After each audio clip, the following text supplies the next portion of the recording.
Year upon year, science has predicted it. Now, each summer, we are living it and dying from it.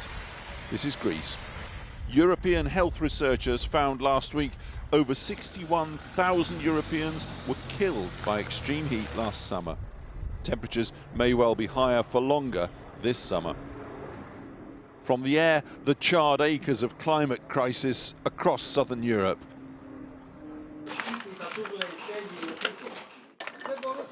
Yorgos Nikolaou crunches through the crisp debris. 32 years of family life charred to rubble by a wildfire.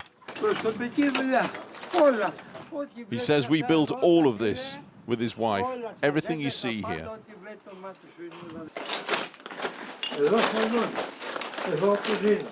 The sitting room was here, he says, and the kitchen where we sat and ate.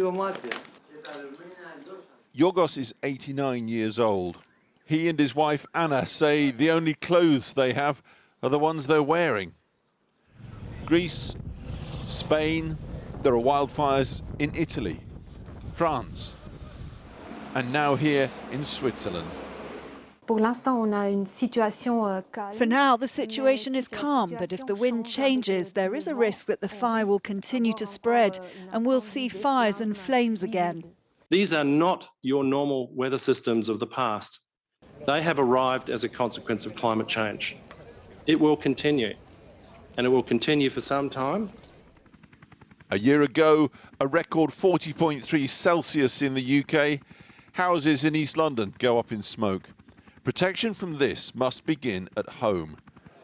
So Westminster today and 80 environmental organisations launching a 5-point plan on climate change and nature, two halves of the same whole. Doubling the funding for wildlife-friendly farming, going beyond offsetting for big businesses and making them pay for nature's restoration with a nature recovery obligation. Better management of land and sea, so protecting 30% of our land and sea for nature. A new environmental rights bill to make sure that everybody has the right to clean air, clean water and access to nature. And finally, a national nature service, a green jobs and skills programme.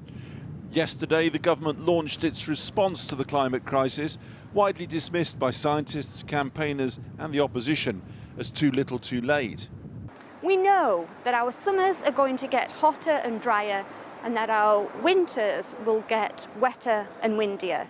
And what we have set out across the 61 risks that were submitted to us by the Climate Change Committee is how we will work across government.